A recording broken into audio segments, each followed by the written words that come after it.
Tired of the hype about living the dream? It's time for truth. This is the place for tools, power, and real talk so you can create the life you dream and deserve. Your ultimate life. Subscribe, share, create. You have infinite power. Hello there and welcome to this episode of Your Ultimate Life, the podcast especially for you to both teach you how, give you examples, and encourage you as you create your ultimate life, a life of purpose, prosperity, and joy that you create with your skills, your gifts, and your life experience. I'm blessed today to have a gift of a guest as Dr. Sam Shay, DCFMCP, which are some initials that need to happen with his particular specialty. Sam, welcome to the show.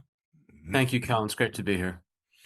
So I don't do big introductions other than names, and we'll just dive in, and all of the coolness that you have will come out in the conversation.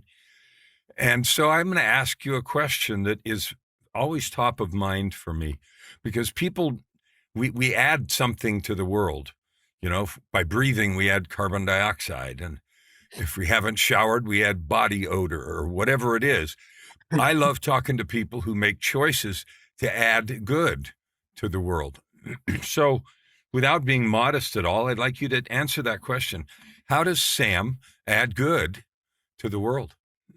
Sure. A couple ways. One is I do advocacy work through my stand-up comedy. Even though I'm a practitioner and clinician, I do stand-up comedy work to advocate for people on the spectrum and for people who are suffering with chronic illness. And so I was born with something called Asperger's syndrome, which is on the spectrum of autism.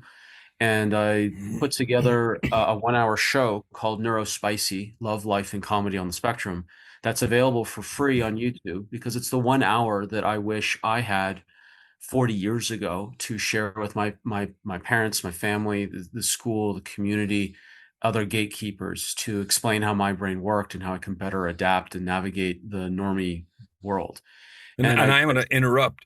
I've seen it and I love it. So I enjoyed that and I appreciate that. So I wanted not to let you finish talking about it without giving an endorsement. Go ahead. Totally. And for people listening, like it's clean observational comedy written in the style of like Jerry Seinfeld and Jim Gaffigan. So there's no cursing, there's no politics, there's no gratuitous body fluid jokes. It's designed for both people on the spectrum and normies to watch together. If I was to give it a rating, I'd say it's like PG-13, not because of particular language issues, but because like the topic's kind of heady. But it's clean observational, well-written comedy. And it's funny. Thank you. Yeah, I come off as kind of academic, and as I'm talking right now, but I do act outs and imitate. I think I'm really, really proud of it, and I've actually shared it at the American Academy of Therapeutic Humor as a keynote. This is a conference that Patch Adams spoke at years ago.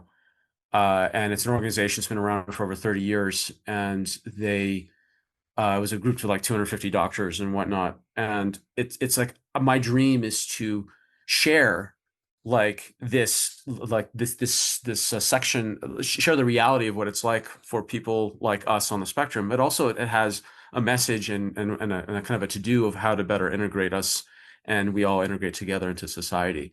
So, and then I'm working on my second comedy special right now on what it was like to grow up with chronic illness and why I became a functional medicine practitioner and a holistic health practitioner, and so that's going to be coming out, I believe, next year.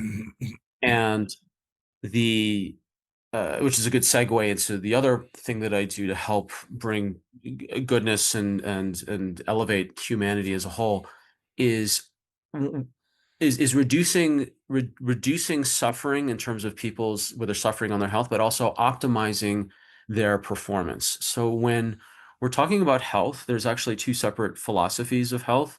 One is Western medicine, which the philosophy at its core is how to get someone out of emergency into stabilization.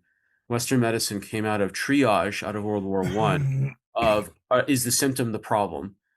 And triaging people into like at the risk of losing life, limb, or function urgently, and we stabilize them. That's like the emergency room. So that's crisis management philosophically. And then functional medicine I describe it as the best of Western medicine lab diagnostics with the best of natural medicine's nutrition, lifestyle, and diet interventions. So we're not looking at crisis to stabilization. Instead, it's helping functional medicine is philosophically helping people go from chronic to normal, normal to optimal. So they're two different sides of the health sandbox. And the problem, the arguments between the two is what I see is actually mission creep into the wrong side of the sandbox. So there's different tools and different approaches depending on what the concern actually is. Like I'm not suited for an emergency room. And that's not my tools, not the philosophy, not the approach. And emergency tools are not necessarily the best or appropriate for things where you're trying to get someone from a chronic long-term thing to get them to normal or to get them from normal to optimal. So I'm just talking the way that I serve in the health field is the chronic to normal, normal to optimal. And the way that I do that is through data, which definitely maps and is narratively consistent with me being on the spectrum and just being super like thinking in spreadsheets and whatnot is like I like data-based decisions, and functional testing gives an array of an amazing set of tests that are beyond what a normal Western general practitioner would do. So we're talking looking at tests around like for example, thyroid tests. You go to a general practitioner, usually they only give you like TSH, and maybe if you ask enough, they'll give you maybe free T3, free T4. But in a functional practice, you look at TSH, free T3, free T4, reverse T3, anti-TPO antibodies, anti-TG antibodies, and then the other tests that relate to thyroid function and how it affects it, like estrogen, because high estrogen dominance can suppress thyroid, gut testing to look for intestinal permeability or what's known colloquially as leaky gut, because things can leak through like H. pylori and then create an immune response to attack the thyroid. Or we look at mitochondria, or we look at genetics. We look at all these other things that affect. We're not chasing a singular marker. We're looking at what is the entire playing field, the entire suite, the entire set of lab markers that look at the person literally as a whole and to see like what is going on, because a lot of people have had the experience of I went to a practitioner, got a test, and they said I'm normal, but I feel awful, and then I'm told like I'm want to come back when it's bad enough so that we can diagnose you with some pathology, and like that's more like the Western style thinking as opposed to functional style thinking, where we're looking at the gray space between when the numbers are completely out of whack, and sometimes they are out of whack, but like the gray space, the kind of the uncanny valley of health is where you're not within the optimal range, but you're within the quote normal medical range. You know, And I have a story. I want to put a comma right there. Mhm. I went to a doctor and had this very experience, an old school doctor, and she's since retired. And, you know, she was okay, whatever. But I'd also gone to an ND, naturopath, for Mhm. something or other. And he'd looked at the tests that I'd had and blood work and some other things. And he said, do you think you could get your doctor to, because in the Alberta medical system, in terms of who gets Mhm. to order tests, an ND can't do that, but an MD can. So Mhm. he asked me, do you think you get your doctor to do that? So I don't know, give me a sheet, one of the lab recs, and mark it up, tell me what you want. So I took it to the doctor and asked her if she'd do that, and she freaked out. Mhm. Like literally got angry and started yelling at me and said we weren't going to waste the money, the provincial health care money. We're not going to waste the money doing all these superfluous tests, and it doesn't matter. It just was a rant. And I had never experienced anything like that. And so I got her calmed down and talked to her a little bit. And I said, well, I was just curious about these other things. And Finally, I got her to agree to do most of it. There were 2 or 3 or 4 that she took off, but Hmm. she did. But it was just interesting to see the prejudice, the negativity, the witchcraft sort of thing. But there's also a financial element. I practiced in a socialist medicine country for 8 years. And so there's another element that they're not telling you about, which is socialized medicine manages doctors by exception. So if they track everything statistically. So if you are a doc in a socialized medicine system, whether it's Australia, New Zealand, Canada, or otherwise, if you order outside the bounds of what is considered standard affair, which is dictated by the pharmaceutical industries and the other medical higher ups, then you're flagged and then you're scrutinized and then you can be shut down.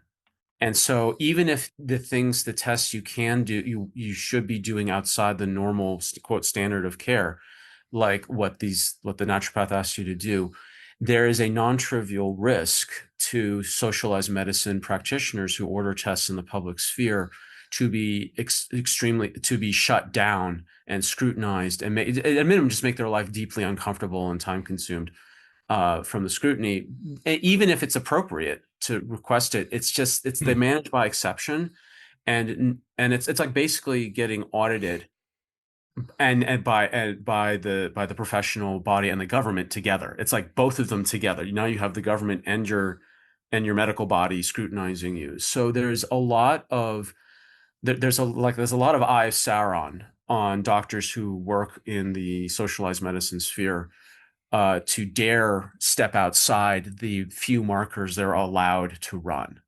Wow. Uh, So it's anyway, I just had that experience. I didn't know about that pressure, but it sure was an emotional thing for her. She had a cow. So I just, when you were describing it, I'm thinking, I know that. I had yeah. that. Yeah, I had the whole reason I brought up thyroid as an example is because that was one of the most formative experiences of my clinical life where, you know, I was practicing in New Zealand, and by the way, there's still goiters in New Zealand. I saw my first goiter within the first month of practice. And this woman came to me. She had a goiter and she had every possible sign of hypothyroidism except maybe one out of the dozen. You know, thinning hair, thinning eyebrows, overweight, tired all the time, joint pain, just all the things. And the endocrinologist, the quote specialist, only ran TSH, which happened to be within quote normal range. Now, normal medical range is roughly between zero point 0.5 and 5, whereas functional optimal range is between zero point 0.5 and like 2. And so she was told her thyroid was quote normal and that she's just depressed and should stop complaining and take an antidepressant. So she was basically medically gaslit. And then she found me and she told me that. And I said, we're going to find you an actual functional test that's going to test for everything else, including antibodies to the thyroid, because your thyroid, and sure enough, she had a whole bunch of the other stuff around thyroid beyond TSH just out of range. And then there was other issues as well that were affecting thyroid. So that's just like one example of, Yeah. people can also have normal thyroid, but still have signs of hypothyroidism because the thyroid hormone actually affects the mitochondria, which is the power plant of the cell. And this like T4 is the four-wheel car that leaves the thyroid, goes into the bloodstream and drives down the blood system on the superhighway, pulls into the parking lot of the mitochondria factory, makes that transformer noise from the movies, doot, doot, doot, doot, and then one door opens, turns it from a wheel into a hand. So now it's T3. That's the conversion from T4 to T3. Now that's a one-armed engineer that's button mashing on the controls of the factory to dial it up to burn more calories to make more energy. So you can have a problem at the thyroid level where the car is not being built, it's having trouble getting there, it's not being converting into the one-armed engineer, whatever. And you can have a hypothyroid issue that way. Or you can have a problem with the factory being broken or slowed or damaged or lacking nutrients or clogged, with toxins that gum up the machines. That's what happens. Toxins gum up the mitochondria. So the engineer can button mash all at once, and the thyroid's not going to dial up. So I've seen multiple times people have normal thyroids, even on a functional expanded panel, but they have the signs of low thyroid because it's the factory that's broken, not the thyroid engineer or the engineers getting there. So Well, like this is the type of thinking that a experienced functional practitioner has.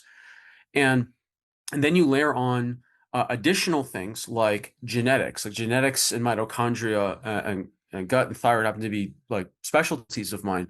Genetics in particular, I've created genetics tests to help people identify their foundational diet, exercise, nutrients, and lifestyle, which, that's the thing that I think is the biggest gap in people's repertoire is like, what is their foundational genetics?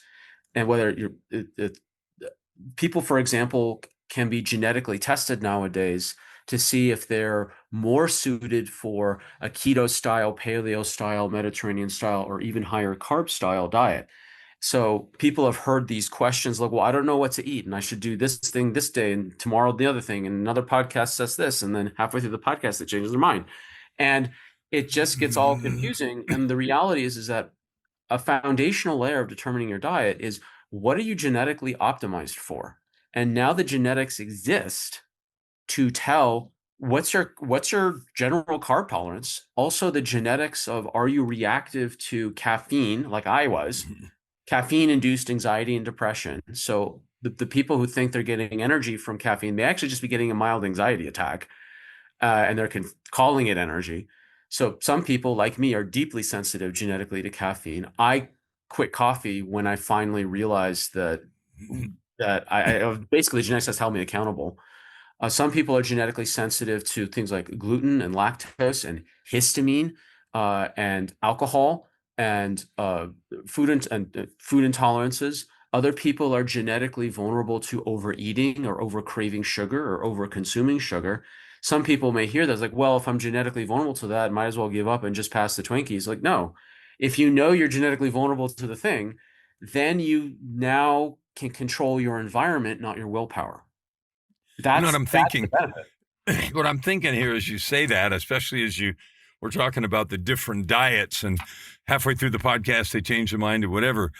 I know you're busy and you're writing another skit, but at least there's a skit segment in there about the diet craze, the different kinds of diets, and all the kinds of things, and acting out the pieces of the, as you discussed, the mitochondria or the little pieces of whatever that react to the different genetic sensitivities. I'm not a comedy person, but there's absolutely a skit in there Oh, somewhere. absolutely. I actually have written down actually interactions I've had with clients over the years. One of them, and this is true. So how would you describe your diet? Paleo plus rice. And I said, so not paleo. Right. So and I also had like people they would I'd have them write out this is a bit my sense of humor and kind of unfair on my part. I would have people write out their diet like a 3 to 5 day diet diary and like in like a grid, breakfast, lunch, and dinner, and then they would come to me like all proud that they like wrote it all down. And then I got this special pen. It was a red pen that had the loudest click.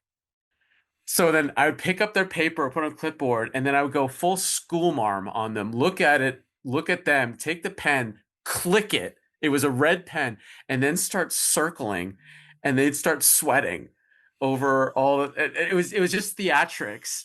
It was a bit it was kind of, and then I pointed out to them, like, hey, look, this isn't, I'm not grading a school paper, but this is kind of my sense of humor, so just bear with me. And they got it that, and then they paid attention. Like they were real, like they wanted to know what was circled in red. And some people, like, they just don't know. They think like this waking up and having boxed cereals is healthy, but it's mostly just glorified sugar and chemicals. And that's actually what I'm talking about in my set. I'm talking about my 80s breakfast as a child, which was mostly colorings, chemicals, and carbs. I should probably write that down. That's actually a good phrase. Colorings. Yeah, it is. Colorings, Okay. chemicals, and I'm carbs. gonna write that in real quick. Okay. Colorings, chemicals, and carbs. Done. Excellent. All right. Well, I agree. And there's lots of, especially the way you do it, like you're very skilled at that. So I'm hearing in this description here, when I ask you how you're adding good to the world, you're paying a lot of attention to and I love the distinction between Western medicine. Mhm. People ask me about coaching, and I say the same thing. If you're thinking about athletes, because that's easy to understand, if you break your leg, you go to the doctor. They set it and you do some stuff. Maybe they put you on some kind of rehab to get it back to normal. But if you want to go to your Olympic level performance, then you don't go to the doctor, because the Hmm. doctor is from busted to okay, and you Yeah. go to some other Oh, program or coach or whatever to go from okay to spectacular. And so that just felt a little bit like the distinction you were talking about there. absolutely. And Mhm.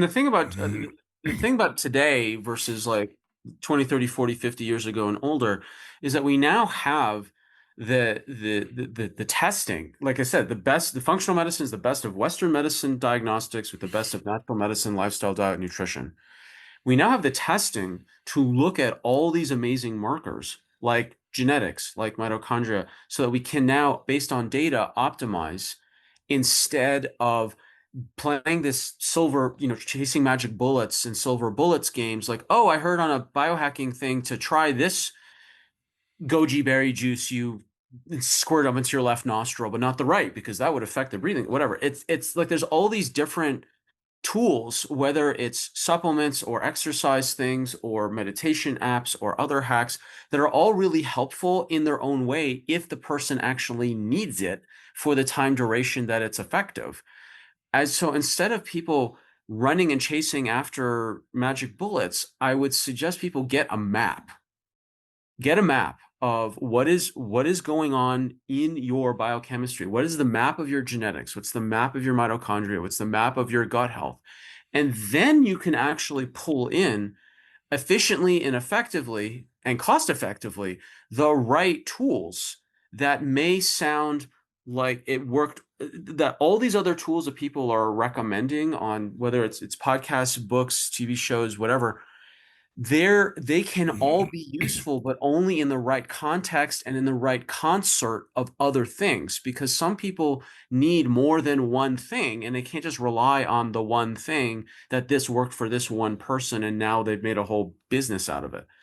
And this is the difference between um, trying a thing versus actually mapping your thing. And that's So, what I'm so encouraging people to do. I love that, and I want you to take a minute here. And so I'm hearing you say that, and I think to myself, okay, wow, a map of whatever it is, what I Mhm. am predisposed to or not just illness wise, but all this other stuff. So where does a person, if someone hearing this says, wow, I need a map, okay, do I go to ChatGPT and say, where do I get a genetic map of everything in the universe about my body? Obviously not. So Um, then what? you have to have the pro plan for that to answer that question, I think. Yeah. Uh, So where you go depends on a couple variables. So there's a bunch of different. The best thing to do is to have a guide. Is to have someone who's actually been through like this journey. Ideally, if someone who's been through the journey themselves, like that's how I got into functional testing and being a practitioner I am, is because I was deeply sick as a child from 6 to 18, and then I pivoted. I was supposed to be the third generation medical doctor in my family, and I pivoted to natural medicine because my parents were offering Western medical tools that were not appropriate for the issues that the chronic issues I was dealing with. And these are parents in the 80s. Both of them were medical doctors. Actually, both of them were psychiatrists. So that's an extra layer of special there. And like most 80s parents, their parenting consisted mostly of SSRIs, TV, and emotional neglect.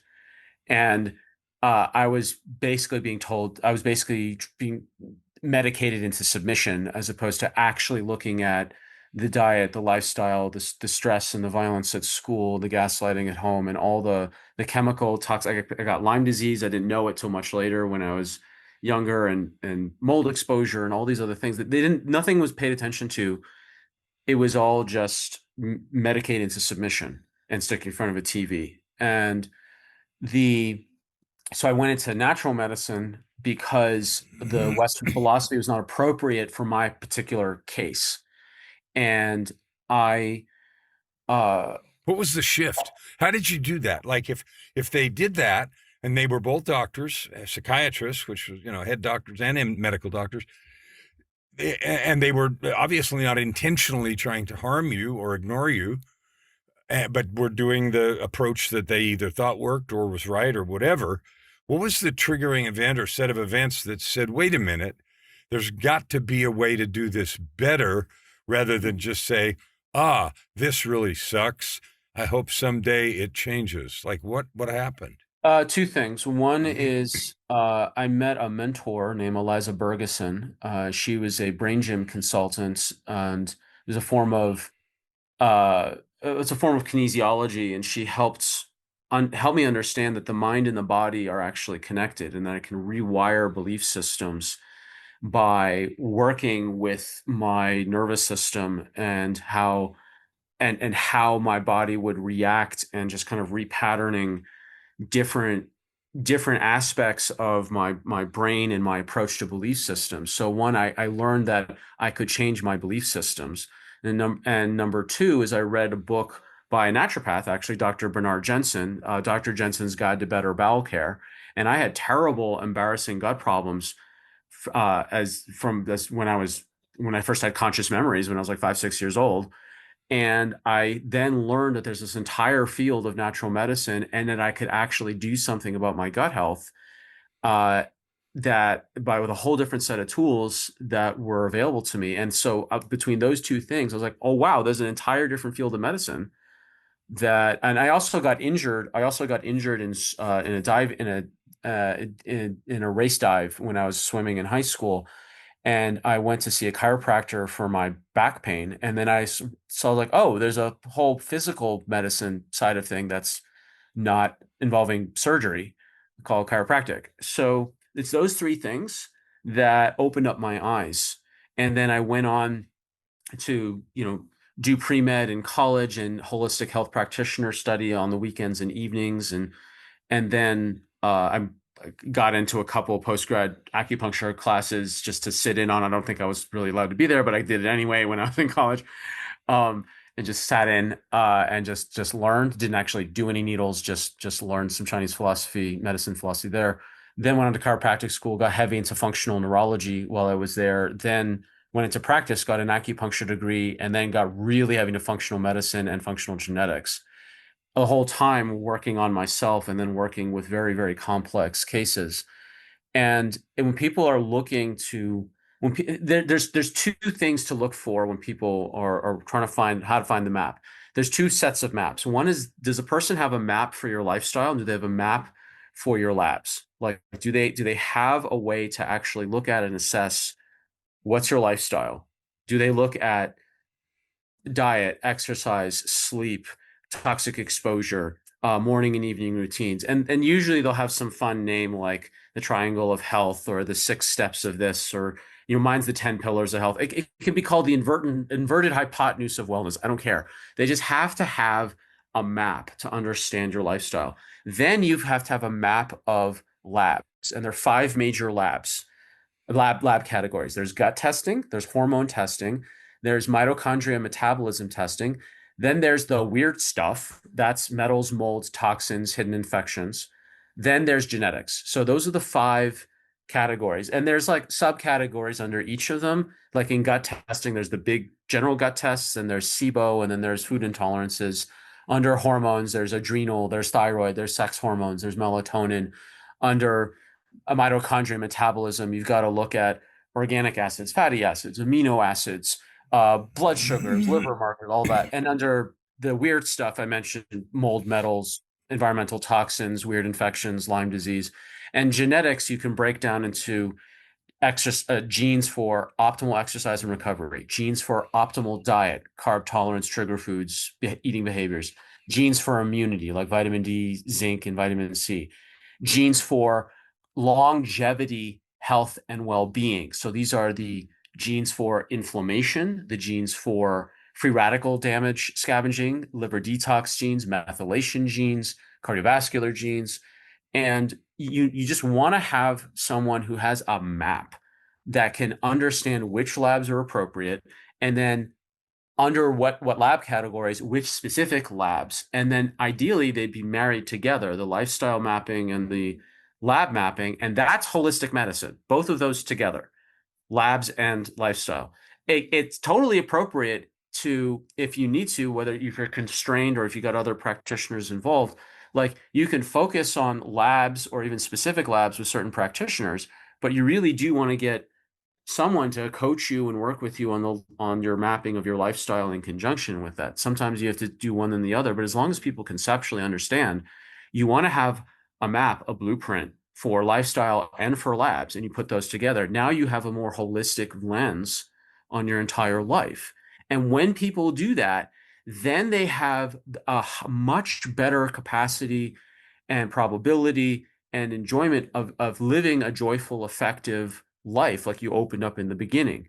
Like Yeah. people talk about, I want to live a great life. Well, people who have non-optimized health do not have as optimal life as possible to do the good in the world they want to see and to feel the good vibes and emotions they have from doing good things in the world. So I have a So, question. I'm, yeah. I'm interrupting you again. So I understand that, and you've actually painted a really compelling picture. So I would ask maybe two or maybe three things. One, I completely understand the lifestyle map, Mhm. and I absolutely understand the need to have somebody who's been through this or who specializes in this to ask the right questions. Because if somebody sits Mhm. around and does their own, they're going to do it wrong, or they're going to leave out a bunch of stuff that they don't really think about. All their ass chat, and then they'll go down some rabbit trail that may not be the best direction. I don't know. Yeah, all of the above. And then the other one, the labs, you've given the five categories. They're completely understandable, and I get it. And marrying those is essential. How many people, like there's 8 billion people in the world, and if you just count, you know, North America, Australia, New Zealand, you said you were from, And that's when I there's, practiced. I lived in New Zealand for a bit. but Yeah. you're not there now, right? No. I was born and raised in the States, and I came back to New Zealand after being there for 8 years. I came back to Okay, the cool. States after 8 years in New Zealand. So where are you now? I forgot. So I'm in Colorado. Colorado. Okay, cool. Doesn't matter. I just wondered. No. All right. So how many people, what is the population of people that can help you effectively, that's not chat GPT, with one or both of these maps? Is there a lot? Is there just a few? And it's like, some guru on the mountaintop in outside Boulder, or like how many, what's the population of people that can actually help you with one or both of these sets of maps? So, so around the world, there are different systems. Like I was trained in Chinese medicine, but I almost went to Ayurveda college also, or before that. So different around the world, there are systems out there that may not have full access to labs, but there are, Chinese medicine has its own system of diagnostics, like the eight limbs of which we won't get into because that's like the 300-hour course to describe it. Like they have their own system of diagnostics and their own toolkits, and it is looking at the whole person, even if they don't have the labs. Now they do have you now have the conjunction of those things of Western labs and Chinese medicine together in coming out of India, like you've got the whole system of Ayurveda, which Mm-hmm. is a system. You've got Tibetan medicine. You've got you've got different systems all over the world, and access to, so that those for sure have the lifestyle analysis components to it. They're different components and different verbiage, but in Mm-hmm. general, they've got the lifestyle analysis there. In terms of the lab analysis, that's more of a modern invention. Mm-hmm. Where, I mean, yes, in Chinese medicine, they did pulse diagnosis, tongue diagnosis, and like other things that are more like analysis from a trained practitioner they're not labs per se, but they're assessments. Mm-hmm. That's kind of a bridge between, say, like it's kind of like the hybrid between lifestyle and labs, So sort of. I have some experience with Yeah. that. I had a guy here who was very, very experienced in Chinese medicine, and he was Hmm. also a veterinarian, a traditional veterinarian, and so he Hmm. brought the medical knowledge from that. And I went and saw him. He moved. In fact, I'd still be seeing him, except he moved from Edmonton, Alberta, where I live now, to San Diego because of some other stuff. But anyway, so I understand that piece. I'm just curious about both things: the accessibility and the cost of No, someone getting accessibility this and kind of cost, work. it's a real issue. So make no mistake, like to the majority of the world, doing doing air quotes functional medicine is definitely you have to be in a certain financial strata, which is one reason why I educate so widely for free on podcasts, ebooks, courses, YouTube channel, etc. Like it's not like we're not in the way the current incentive structure is designed today in the West is like people have to invest out of pocket or they get so sick their insurance takes over. And so, whereas in ancient China, it used to be, which is a system I agree with, this particular business model, is that the village would preemptively pay a monthly thing to the village doctor, and if they got sick, they stopped the payment stopped. It was the doctor's job to keep everyone well. And if people didn't get well, there was a financial, there was an issue there. So the doctor had an incentive structure to keep people as well as possible. Yeah. And so it's an incentive structure that makes so much sense. That's not a business model that is like around. It just doesn't really exist except in very specific things. And so there's some people that do more like monthly concierge repeating stuff, but like even then, like it's on a wider level, it would be a better system for a government to fund people to be well as opposed to pick them up when they're sick. And we just have the wrong incentive structures right now in the sickness care industry. What we're trying to do in functional medicine is educate and help people get and stay healthy through all the lifestyle changes, which is what I do through all, media appearances like this, etc. Like, can we educate and help people? And then for people who want to need more particular scrutiny and more individual or group support, then they can work with functional health practitioners in whatever model that they have. And now what's happening, there's even a democratization like at scale. Like now you've got lab companies are now making things wider and wider and wider. I mean, it's one reason why I love genetics. Like it's one reason why I run a genetics company and I teach genetics. I design the genetics reports. I teach health practitioners and I teach certified health coaches how to run genetics in their practice. And you want to talk about cost effectiveness and availability, like it's a cheek swab. We all know how to handle cheek swabs at this point, given what happened in 2020. And it's really easy, really stable to send and analyze. And the good thing about genetics testing is you run the test once, only once, to get the genes that are analyzed within that swab.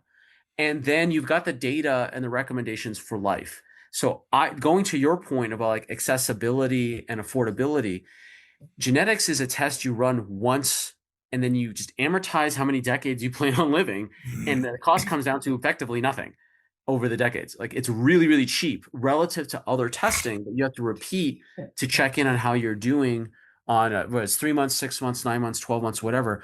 That is what you just described is precisely one of the main reasons I focused on genetics, because it now becomes a tool that is way more accessible and affordable, especially when you take the long view that you just do it once. So that's fabulous. What? So Plus all you've the money given. you save from knowing what your actual diet is and what the nutrients are like. Like you make up for the cost of it easily within the first whatever 3 to 6 months, year, because you save so much money and headache and not and bandwidth of not like, well, what diet do I do? Like you save, you save money on supplements, you save money on all this distraction.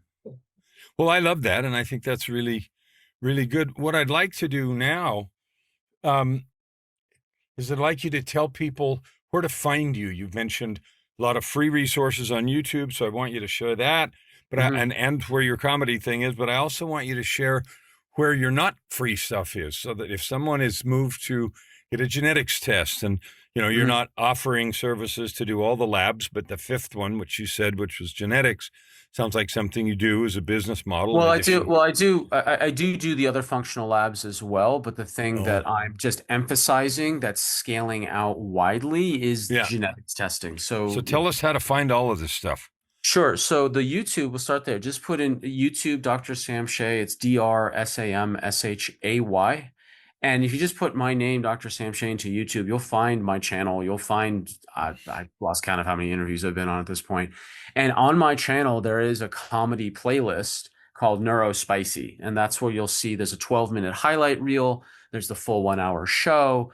There's little short clips that are fun to share, especially the little clips are like Asperger's on a date. Like that one is always a crowd pleaser, really funny. And anyone who's been on date with someone on the spectrum is like, yeah, that happened. And I've done that. I've done the Yeah, thing. yeah. I get it. I love it. So that's fabulous. So that's YouTube. And then there's for the practitioners and health coaches out there that are wanting to incorporate genetics into their practice in a really efficient and effective way. Go to fitgenesusa.com, FITGENES USA.com, and you can become a practitioner. And then I train the practitioners how to run genetics. They're just life transforming. I mean, it changed my life in multiple ways. Identified my real diet. I figured out I was a hyperinflamer, and I had crippling joint pain in my hands as like an 80-year-old, but I was in my 30s. And then once I figured I was a hyperinflamer genetically, the recommendations from the genetics, now I've got rid of all the pain in a couple of months, and I haven't had the pain since. So that's just one example. Then there's for people that are interested in actually doing the genetics tests themselves, then they just go to thednadecoded.com, thednadecoded.com, all one word, no hyphens or anything. And then there's the gold program and the silver program. And then people can put in code gold 100 for $100 off the gold program. It's my company. And then if they're interested in the more functional side of things, they would go to drsamshay.com. And that's where you can schedule a chat to see what people's goals and interests and concerns are. So there's a lot of websites there, but there's a lot of good I want to do in the world, and it's hard to cram it all onto one website. I completely love it. I support it. So let's just ask one final question, and that is, what didn't we talk about that you would like to leave listeners with? What kind of either advice or encouragement or whatever? What didn't we do that you want to share? So the primary thing that I have found people who are struggling with whatever it is they're struggling with, or they're wanting to be better at whatever they want to be better at, is work with experts. Like if you can work with a guide, work with a coach, and if you can afford working with someone individually, do that. If you can't, then consume all of their free content online or cheaply in books or online courses or whatever it might be. But working with people who are farther along in the place that you want to go is going to really shorten your timeline and ultimately save you a lot of headache and a lot of money and a lot of effort in compared to if you try to do this on your own. We're drowning in information right now, and we're also losing. Yes, AI is very tempting, but in a day where we're losing communities and replacing them with networks, it's really important to have a real life flesh and blood person that has modeled where you want to go and where you've come from, so that you can live the most fulfilling and fun life that you can.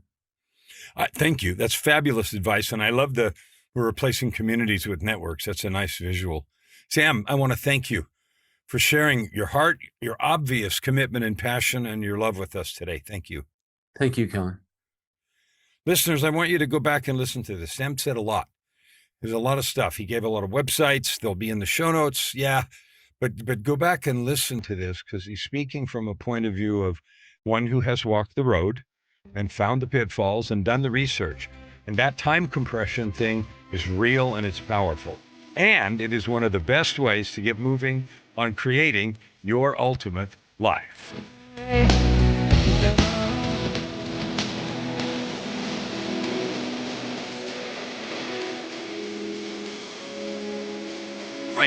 Right now, your opportunity for massive growth is right in front of you. Every episode gives you practical tips and practices that will change everything.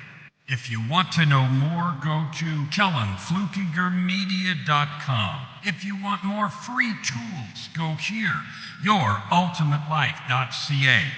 Subscribe, share,